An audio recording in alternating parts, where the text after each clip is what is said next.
নমস্কার, কেমন আছেন সবাই? আশা করছি সকলেই ভালো আছেন, সুস্থ আছেন। সীমা বেঙ্গলি লাইফস্টাইল ব্লগের নতুন আরেকটি ভিডিওতে আপনাদের সবাইকে স্বাগত জানাই। আজকে সম্পূর্ণ অন্যরকম একটি ব্লগ নিয়ে এসেছি।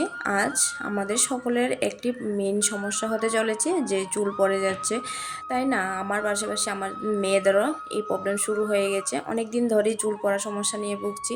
অনেক কিছু লাগিয়েছি, তারপর ইউটিউবে ফেসবুকে দেখতে দেখতে অনেক কিছুই দেখি, তারপর এটা বানিয়ে অনেক দিন যাবত লাগাচ্ছি। তারপর তোমাদের সাথে শেয়ার করছি আর কি। আচ্ছা, তোমরাও কি আমাদের মতনই চুল পড়া নিয়ে ভুগছো? তাহলে অবশ্যই এই রেমেডিটি বাড়িতে বানিয়ে লাগাতে পারবে। আর এটাতে বেশি কিছু উপকরণ লাগে না, সামান্য কিছু উপকরণ দিয়ে এটা বানিয়েছি আর কি। আর সবচেয়ে প্রথমে বিঙ্গরাজ গাছের পাতা শিকড় সমেত বিঙ্গরাজ গাছ নিয়ে নেবে, নিয়ে ভালো করে ধুয়ে পরিষ্কার করে রেখে দেবে। তারপর এখানে নিয়েছি বিঙ্গরাজ গাছ, তারপরে নিয়েছি অ্যালোভেরা, তারপরে দুটো জবা ফুলের পাতা, কারি পাতা, আদা, পেঁয়াজ, তারপরে আছে এখানে মেথি, কালোজিরা। এগুলো সব কিছু একসাথে মিশিয়ে ভালো করে মিক্সিতে পেস্ট করে জলটা ছেঁকে, তারপরে জলটা একদম শুকনো মাথায় শ্যাম্পু করা মাথার মধ্যে লাগাতে হবে। এই মাথাতে যাতে তেল না থাকে আর কি, তেল থাকলে আবার এটা হবে না। যাই হোক, প্রথম বড় মেয়েকে লাগিয়ে তারপর ছোটো মেয়েকে লাগাচ্ছি, তারপর আমি নিজেও মাখাবো। অনেক দিন ধরে এটা মেখে না অনেক উপকার পেয়েছি, তাই তোমাদেরকেও বলছি অবশ্যই এটা একবার ট্রাই করতে পারো, বাড়িতে লাগালে অনেক উপকার পাবে। আর সাথে তো আমরা তো অনেক কিছু ব্যবহার করি, ওইগুলি ব্যবহারের সাথে সাথে মাঝে মধ্যে এটাও ব্যবহার করতে পারো, খুব উপকার পাওয়া যায়। আর এটাতে অ্যালোভেরা আছে, আর চুলটা না একদম সিল্কি একদম সফট হয়ে গেছে আর কি। তারপর আমরা লাগিয়ে মাথা শুকিয়ে গেছে, তারপর স্নান টান করে ফ্রেশ হয়ে চলে এলাম। সাথে সবাই আমরা স্নান করে নিলাম আর কি। স্নান করে এখন একটু রোদে দাঁড়িয়ে একটু দেখাচ্ছি, চুলগুলো বেশ সিল্কি হয়ে গেছে আর কি। মাথা মোটামুটি শুকিয়ে গেছে। তারপর দেখো, আমাদের বাড়িতে অতিথি এসেছে, গোপাল সোনা এসেছে, অনেক দূর দূরান্ত থেকে এসেছে আমাদের দর্শন দিতে। গোপালের দর্শন গোপালের দর্শন পাওয়া সৌভাগ্যের ব্যাপার। অত দূরে গিয়ে দর্শন করতে পারবো কিনা জানি না, অনেক দূর থেকে এরা এসছে, মায়াপুর থেকে এসেছে নাকি।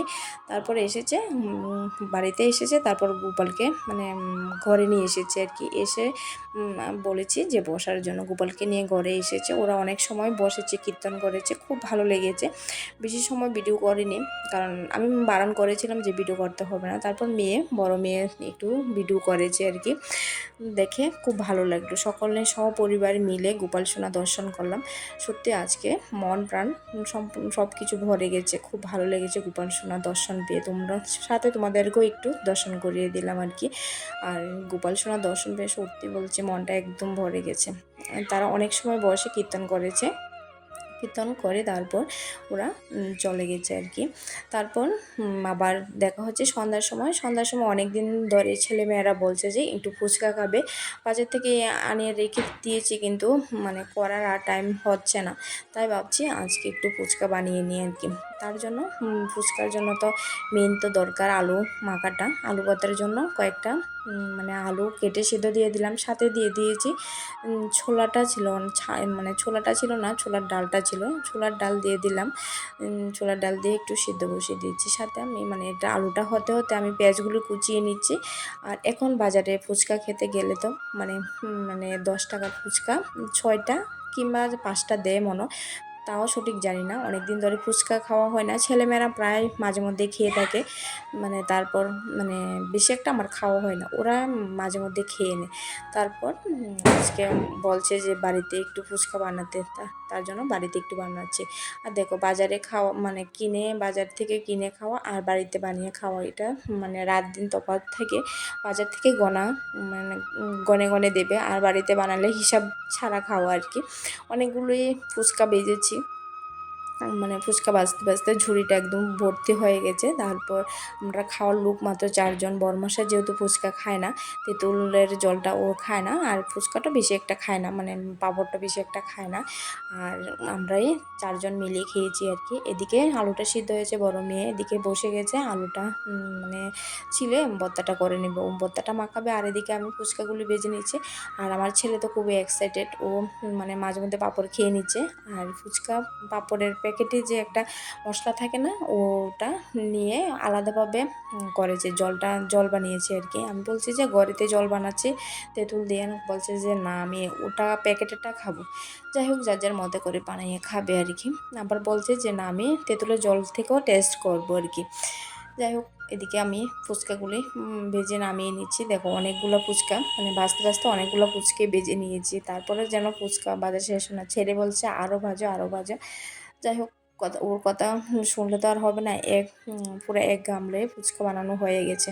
আর এদিকে ছেলে জল নিয়ে বসে গেছে, বলছে যে দাও আমাকে দাও, আমি একটু খেয়ে টেস্ট করি। তারপর ও বলছে যে না আলুটা মাখিয়ে নি। তারপর বলছে আমি তো আলু ভর্তা খাবো না, ও আলুটা আবার পছন্দ করে না, ও শুধু জল দিয়ে খাবে। আর ওইদিকে মানে ভর্তাটা মাখিয়ে নিচ্ছে আর কি।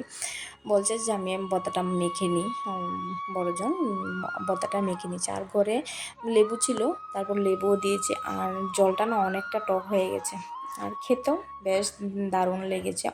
প্রায় অনেক দিন পর ফুচকাটা খেলাম। আর ছেলেমেয়েরা তো ফুচকা খায় মাঝে মধ্যে, তারপর আমি খেলাম অনেক দিন পর, যেহেতু বাইরে যাওয়া হয় না, তার জন্য অনেক দিন পর ফুচকাটা খেয়ে মানে বেশ ভালো লেগেছে। আর ফুচকা খেয়ে মানে ঘরে আর কেউ আর ভাত টাত খাওয়া হয়নি আর কি। ফুচকা খেয়ে পেট ভরে গেছে। আর রাত্রের খাবার একদম বদ্ধ, টোটালি বন্ধ। শুধু বড়মশাইকে রুটি করে দিয়েছিলাম, ও রুটি খেয়েছে। আর এদিকে ফুচকা খাওয়া শুরু করে দিয়েছে ছেলে। খেয়ে আবার বলছে যে হ্যাঁ খুবই টেস্টি হয়েছে। মানে ও মানে নিজে জল বানিয়েছে, এখান থেকে খেয়ে খেয়ে বলছে যে না খুব টেস্টি হয়েছে। তারপর আলু দিয়ে মাখিয়ে আমাকে দিয়েছে যে টেস্ট করার জন্য। এই তো আমরা এখন ফুচকা পার্টি শুরু করে দিলাম। আজকে ফুচকা পার্টি করলাম সকলে মিলে। আর ফুচকা খেতে খেতে ব্লগটা এই পর্যন্তই রাখছি। আবার দেখা হবে নেক্সট ব্লগে। ততক্ষণের জন্য সবাই ভালো থেকো, সুস্থ থেকো, টাটা।